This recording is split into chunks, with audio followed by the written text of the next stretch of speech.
Cabinet मंत्री सतपाल महाराज ने कहा कि राज्य में जिला पंचायत अध्यक्ष व ब्लॉक प्रमुखों का चुनाव जनता को सीधे करना चाहिए। मेयर की तरह सीधे चुनाव से पंचायत राज व्यवस्था में और अधिक पारदर्शिता आएगी।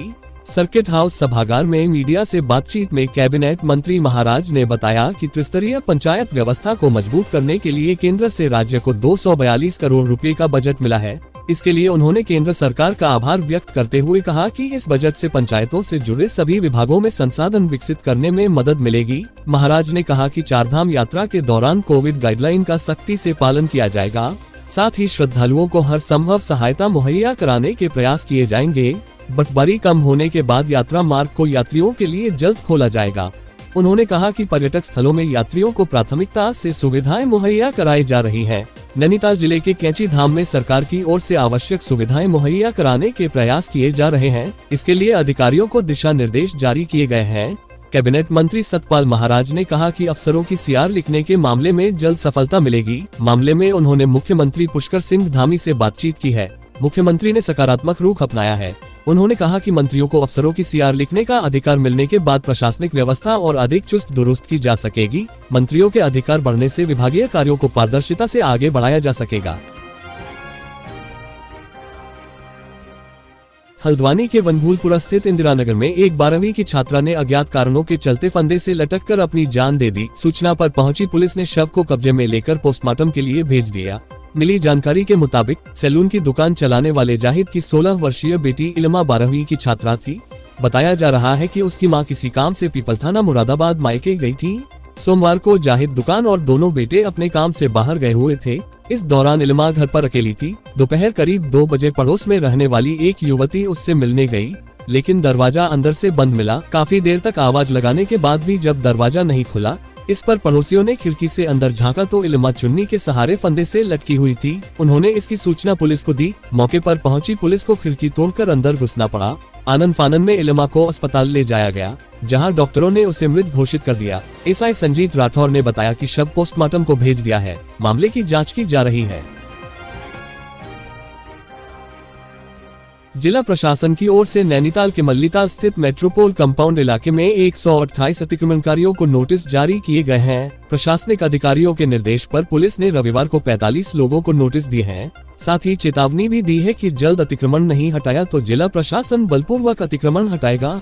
जिलाधिकारी धीराज गर्ग्याल के निर्देश पर नगर पालिका के साथ राजस्व की संयुक्त टीम ने बीते दिनों मल्लीताल मेट्रोपोल कंपाउंड में सर्वे और सीमांकन किया था। सर्वे रिपोर्ट में मेट्रोपोल क्षेत्र में अतिक्रमण पाया गया। जिलाधिकारी के निर्देश के बाद एसडीएम राहुल साह ने मेट्रोपोल इलाके में 128 अतिक्रमणकारियों को नोटिस जारी किए गए हैं। प्रशासन के निर्देश के बाद पुलिस ने रविवार को मेट्रोपोल इलाके में जाकर लोगों को नोटिस बांटे। कोतवाल धर्मवीर सोलंकी ने बताया कि रविवार को लगभग 45 लोगों को नोटिस दिए गए हैं। अन्य अतिक्रमणकारियों को भी जल्द नोटिस दिए जाएंगे। जनपद उधम सिंह नगर के बाजपुर कोतवाली क्षेत्र अंतर्गत अवैध खनन की शिकायत करने वाले को प्रताड़ित करने सहित उसी पर पुलिस द्वारा केस दर्ज करने के आरोप में दरोगा के साथ ही 4 पुलिसकर्मियों के खिलाफ पुलिस ने मुकदमा दर्ज करके जांच शुरू कर दी है। उक्त प्रकरण का मुकदमा कोर्ट के आदेश पर दर्ज हुआ है। प्राप्त जानकारी के मुताबिक सुल्तानपुर पट्टी के ग्राम रामजीवनपुर निवासी बाबूराम ने दिए शिकायती पत्र में बताया गया है कि उसके द्वारा कोसी नदी में अवैध खनन का विरोध एवं खनन में लिप्त वाहनों से 800 रुपये के हिसाब से वसूली करने का उसके द्वारा वीडियो बनाया गया था, जिसकी शिकायत उसके द्वारा 2 जून 2022 को शिकायत की गई, लेकिन पुलिस ने शिकायत नहीं ली बल्कि उसको उल्टा पुलिस द्वारा झूठा मुकदमा दर्ज करके लॉकअप में बंद करके उसको प्रताड़ित किया गया। साथ ही पुलिस द्वारा उसके इनकाउंटर की भी चेतावनी दी गई। उसने पुलिस के इस कृत्य के खिलाफ कार्यवाही करने का मन बनाया और अपने अधिवक्ता के माध्यम से कोर्ट की शरण में पहुंच गया। अधिवक्ता राजेश पांडे के माध्यम से न्यायिक मजिस्ट्रेट बाजपुर की कोर्ट में वाद दायर किया, जिसके बाद कोर्ट ने आरोपी पुलिसकर्मियों के मुकदमा दर्ज करने के आदेश दिए।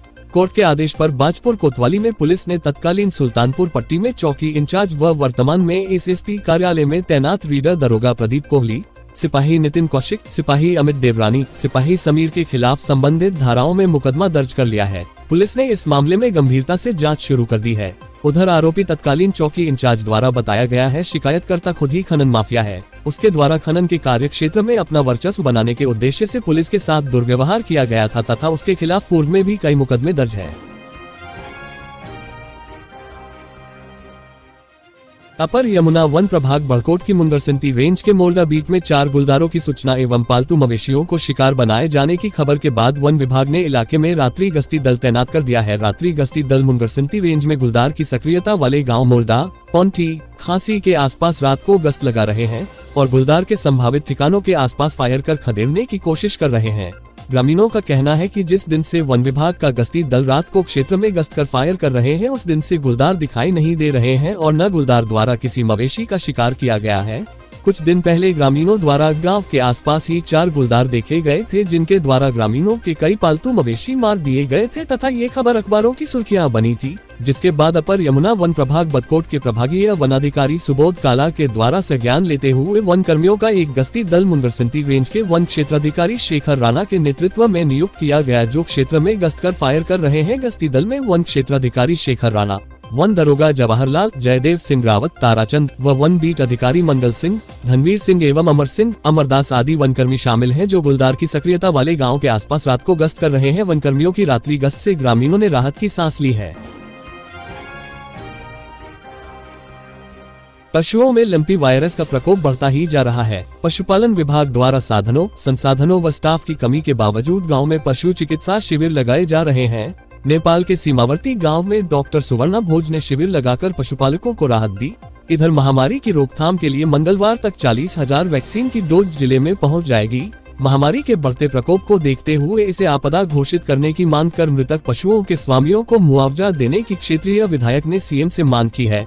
नेपाल सीमा से लगे मचपीपल गांव में नाथ सिंह कठायत, लाल सिंह, खीम सिंह पुजारी, पुष्कर बोहरा, सोबन सिंह की दुधारू गाय तथा भोपाल बोरा की एक गाय व बैल दम तोड़ चुके हैं। मडवा गांव में भी प्रहलाद सिंह की गाय व बैल मर चुके हैं। एसपी विजिलेंस प्रहलाद नारायण मीना के निर्देशन में व पुलिस उपाधीक्षक विजिलेंस दीपशिखा अग्रवाल के पर्यवेक्षण में विजिलेंस टीम द्वारा हेमचंद्र पांडे के नेतृत्व में शिकायतकर्ता राजेंद्र सिंह मेहता पुत्र स्व शोभन सिंह मेहता निवासी गोसिकुआ थाना खटीमा जनपद उधम सिंह नगर, अध्यक्ष श्री पूर्णागिरी देवभूमि उत्थान समिति से स्वास्थ्य विभाग द्वारा क्षय रोग के निदान हेतु उधम सिंह नगर के गांवों में नुक्कड़ नाटकों के माध्यम से कराए गए प्रचार प्रसार आदि की धनराशि का भुगतान कर उसमें कमीशन की मांग करते हुए अभियुक्त अनिल जोशी पुत्र शेखर चंद्र जोशी लेखाकार चिकित्सा स्वास्थ्य एवं परिवार कल्याण विभाग रुद्रपुर जनपद उधम सिंह नगर उम्र 32 वर्ष निवासी हल्दूचौर निकट रेलवे क्रांत सिंह थाना लालकुआ जनपद नैनीताल को रिश्वत की धनराशि रु 16,000 लेते हुए रंगे हाथों तथा अभियुक्त तपन कुमार शर्मा पुत्र स्व आर शर्मा उम्र 48 वर्ष अपर मुख्य चिकित्साधिकारी रुद्रपुर उधम सिंह नगर निवासी मौ पक्का कटरा कोतवाली आंवला जनपद बरेली उत्तर प्रदेश हाल निवास सरकारी क्वार्टर पुराना जवाहरलाल नेहरू चिकित्सालय इंदिरा चौक के पास रुद्रपुर जनपद उधम सिंह नगर को रिश्वत की मांग करते हुए गिरफ्तार किया गया। आवश्यक कानूनी कार्यवाही कर धारा 7 भ्रष्टाचार निवारण अधिनियम 1988 संशोधित 2018 में मुकदमा पंजीकृत कर विशेष न्यायाधीश भ्रष्टाचार निवारण नैनीताल हल्द्वानी की अदालत में दिनांक 9 मई 2023 को प्रस्तुत किया जाएगा। शिकायतकर्ता द्वारा भ्रष्टाचार के विरुद्ध टोल फ्री नंबर 1064 में भी शिकायत की गई थी, जिस पर जांच करते हुए आरोप सही पाए जाने पर ट्रैप टीम का गठन किया गया एवं ट्रैप की कार्यवाही की गई।